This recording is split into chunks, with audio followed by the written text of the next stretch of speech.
Welcome to PJ news. ఈ రోజు మనతో వంతారెడ్డి గారు ఉన్నారు. ఎన్నో మూవీస్ లో యాక్ట్ చేశారు. రీసెంట్ గా టైగర్ నాగేశ్వరరావు మూవీలో కూడా మనం చూసాం. మన అందరినీ ఎంతగానో అల్లరించారు. ఆవిడ అడిగి తెలుసుకుందాం. పిఠాపురంలో ఎండలు సైతం లెక్క చేయకుండా పవన్ కళ్యాణ్ గారి ప్రచారంలో పాల్గొంటున్నారు. చెప్పండి మేడం, ఎలా ఉంది ఇక్కడ ప్రజల స్పందన? ప్రజల పాలన అంటే మేము ప్రతి చోటికి వెళ్ళామండి. ఎంతో అంటే విలేజ్ లోపలికి కానీ మన ప్రతి ఒక్కరితో మాట్లాడుతుంటే అమ్మ మేము వెళ్ళిన వెంటనే వాళ్ళే చెప్పేస్తున్నారు, అమ్మ మా గుర్తు పవన్ కళ్యాణ్ గారికి అని చెప్పేస్తున్నారు. సో మేము ఇంకేం చెప్పక్కర్లేదు అనమాట. వాళ్ళకి ఆల్రెడీ వాళ్ళు కూడా ఫిక్స్ అయిపోయి ఉన్నారు, ఇంకా పవన్ కళ్యాణ్ గారికి మా ఓటు అనేసి. గడిచిన 5 సంవత్సరాల్లో ఒక ఎంపీగా ఉన్నారు వంగ గీత గారు. ఇక్కడ ఎమ్మెల్యేగా పోటీ చేస్తున్నారు. ఒక ఛాన్స్ ఇవ్వమని అడుగుతున్నారు. నెక్స్ట్ ఏంటంటే చిరంజీవి గారు వచ్చినా కానీ నాకేసి ఓట్లు ఏమని చెప్తారంటున్నారు. అది జరుగుతుంటారు. సారీ అర్థం కాదు. చిరంజీవి గారు వస్తున్నారు 5వ తారీఖు 6వ తారీఖు అంటున్నారు. ఆ చిరంజీవి గారు వచ్చినా కానీ నాకే ఓట్లు ఏమని చెప్తారు, పవన్ కళ్యాణ్ గారి ప్రచారంలో తిరిగినని వంగ గీత గారు చెప్తున్నారు. అంటే ఎవరు ఏమడిగినా కూడా ఆల్రెడీ ప్రజలందరికీ ఫిక్స్ అయిపోయి ఉన్నారండి, పవన్ కళ్యాణ్ గారిని గెలిపించాలి అని. ఎందుకంటే ఈ 5 సంవత్సరాలు వాళ్ళు పడిన బాధ ఏంటనేది ఇప్పుడు ఆ బాధల్లోంచి బయటికి రావాలనుకుంటున్నారు జనాలు. సో అందుకని పవన్ కళ్యాణ్ గారు రావాలని చెప్పేసి వాళ్ళందరూ పోతున్నారు. ఎవరు అడిగినా ఎవరు అడగకపోయినా వాళ్ళు ఫిక్స్ అయ్యారు అంతే, పవన్ కళ్యాణ్ గారే రావాలి అని. వ్యక్తిగతంగా మీరు ఎప్పుడైనా చూసారా పవన్ కళ్యాణ్ గారిని కలిసారా? అంటే ఆయన కోసం ఇంత ఎండలు సైతం లెక్క చేయకుండా తిరుగుతున్నారు కదా, ప్రచారం చేస్తున్నారు గ్రామ గ్రామాల్లో. చూసానండి, నేను భీమ్లా నాయక్లో చేశాను. భీమ్లా నాయక్లో ఆయనతో పాటు యాక్ట్ చేశాను.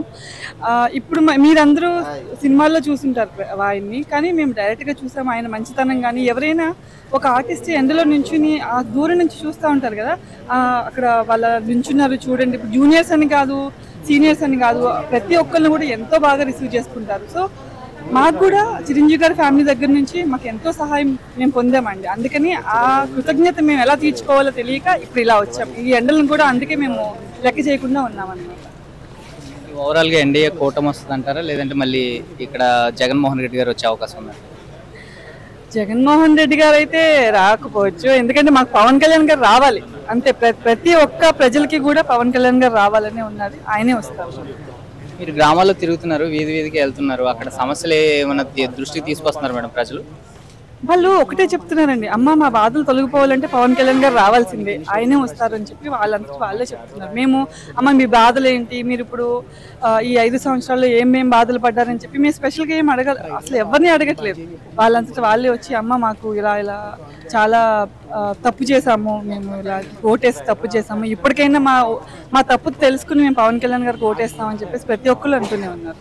అంటే దాన్ని బట్టే మనకు అర్థమవుతుంది వాళ్ళు ఎంత బాధపడుతున్నారు అనేది.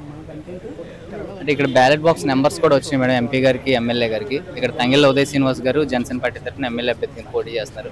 ఏ నెంబర్లు వచ్చినాయి మేడం ఇద్దరికి? 4వ నెంబర్లో పవన్ కళ్యాణ్ గారు ఎమ్మెల్యేగా పోటీ చేస్తున్నారండి. 9వ నెంబర్లో ఉదయ్ గారు పోటీ చేస్తున్నారు. 2 కూడా గాజు గ్లాస్కే. ఓట్ ఫర్ గాజు గ్లాస్ ప్లీజ్. అందరూ ఓటు వేసి మా పవన్ కళ్యాణ్ గారిని గెలిపించండి. ఆయన మంచితనాన్ని మేమందరం చూసాము, మీరందరూ కూడా చూడాలి అంటే పవన్ కళ్యాణ్ గారు తప్పకుండా రావాలి అంతే. అంతకు మించి ఇంకేం చెప్పాం, ఎందుకంటే ఎవరిని బలవంతం చేయలేం. ఇప్పటి వరకు వాళ్ళు చూసిన బాధలు ఏవైతే ఉన్నాయో అవన్నీ పోవాలి అంటే కనుక కంపల్సరీ పవన్ కళ్యాణ్ గారు రావాలి.